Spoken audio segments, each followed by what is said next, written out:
Good morning बच्चों। आज हम लोग संचिता किताब से पाठ 8 में मैं हूँ मधुमक्खी पढ़ेंगे। पेज नंबर 58 निकालिए।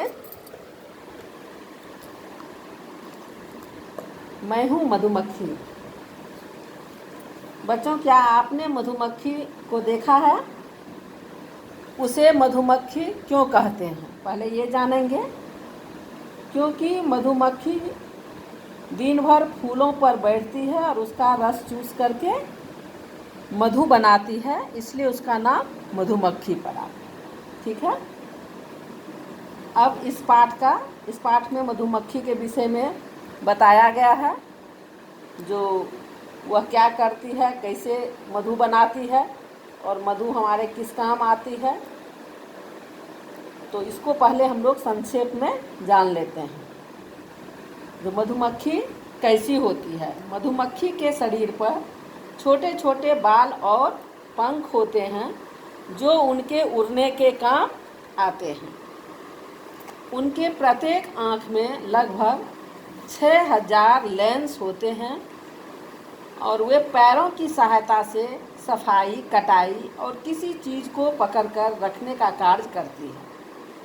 उनके पीछे के 2 पैरों में फूलों का पराग एकत्रित करने के लिए थैले भी होते हैं। वो फूल पर जो रस चूसती है तो उसका जो कुछ सुगंध है वो थैले में जो है जमा करती है। मधुमक्खियाँ छत्ता बनाकर समूह में रहती है।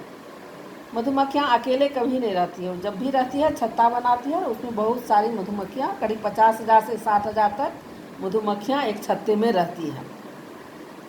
प्रत्येक छत्ते में एक रानी मक्खी होती है।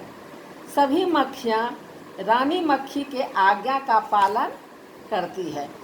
रानी मक्खी केवल अंडे देने का काम करती है। प्रायः रानी मक्खी बसंत मौसम में अंडे देने का काम करती है।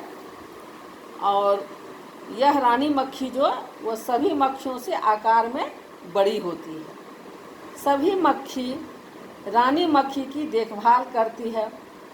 खास करके सर्दियों के मौसम में ठंड से बचाव के लिए सभी उनके आसपास घेरा बनाकर रहती है। सभी मक्खियाँ आपस में मिलजुल कर काम करती है। कोई भोजन जुटाने का काम करती है तो कोई छत्ता बनाने का काम करती है। सभी मधुमक्खियाँ जो है मेहनती होती है, कर्मठ होती है।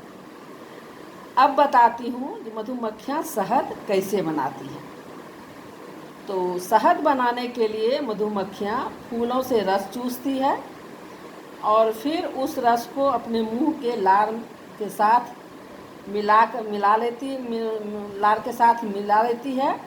और उनके लार में कुछ इस विशेष प्रकार के रासायनिक पदार्थ होते हैं, जिसके कारण फूलों का पतला रस और लार में मिल करके वो खुशबूदार गाढ़े शहद में बदल जाते हैं। इस तरह शहद बन जाते हैं। तो अब बताती हूँ इस तरह हमको शहद मिल जाते हैं। अब बताती हूँ मधुमक्खियाँ से मोम कैसे तैयार होते हैं। मधुमक्खियाँ से हमें मोम भी मिलती है।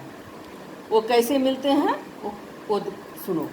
मधुमक्खियाँ फूलों का रस चूसती है तो पराग और फूलों का कुछ भाग उसके पेट में चला जाता है।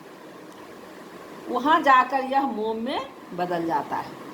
वो जो फूल का जो है खुशबू वो पेट में जा कर के वह क्या होता है, मोम में बदल जाता है।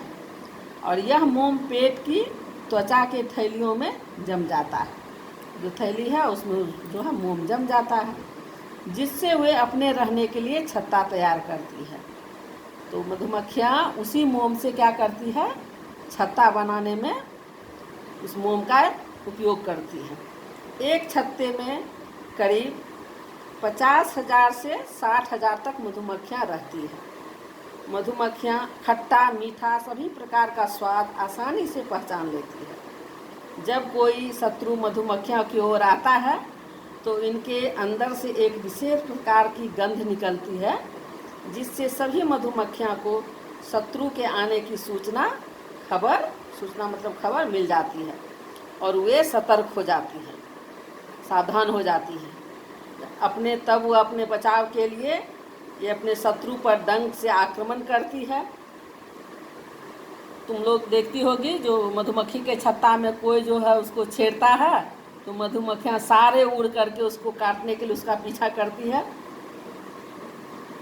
तो वही है, डंक से आक्रमण करती है। पुराने ज़माने में जब तिजोरियाँ नहीं होती थी, तिजोरियाँ समझती हो जिसमें लोग गहने कपड़े वगैरह जो है सुरक्षित रखते हैं, उसको तिजोरियाँ कहते हैं। तो पुराने ज़माने में जब तिजोरियाँ नहीं होती थी तो लोग अपना बहुमूल्य सामान, वही गहना कपड़ा पैसा, गहना रुपया पैसा छत्ते में छिपा कर रखते थे ताकि कोई उन्हें चुरा न पाए। तो मधुमक्खी बहुत ही क्या है, उपयोगी जीव है। इनसे ही हमें मधु और मोम प्राप्त होता है। मधु बहुत ही पौष्टिक एवं स्वादिष्ट होता है। मोम का प्रयोग मोमबत्तियां बनाने तथा सौंदर्य प्रसाधनों में भी काम लाया जाता है। सौंदर्य प्रसाधन में ना मेकअप वगैरह का जो सामान उसमें भी बनाने का काम आता है। मधुमक्खियाँ बहुत ही मेहनती होती है और इस कहानी से, इस पाठ से हमें ये शिक्षा मिलती है कि हमें भी मधुमक्खियाँ की तरह मेहनती तथा कर्मठ होना चाहिए, क्योंकि बच्चों जो व्यक्ति मेहनत करता है वही जीवन में सफलता प्राप्त करता है। इस मधुमक्खी, मैं हूँ मधुमक्खी, मतलब मधुमक्खी अपने विषय में ये सारी बातें बताई है, जिसको मैं संक्षेप में आप लोग को बता दी हूँ। आप अपने इस पाठ में देखिए, ये है संभव और ये खुशी, ये मधुमक्खी। मधुमक्खी जो है अपनी सारी बातें संभव और खुशी को सुना रही है। ये हम पाठ जो है अगले दिन पढ़ेंगे। थैंक यू बच्चे, गॉड ब्लेस यू। इस कहानी को अच्छी तरह समझ लीजिएगा।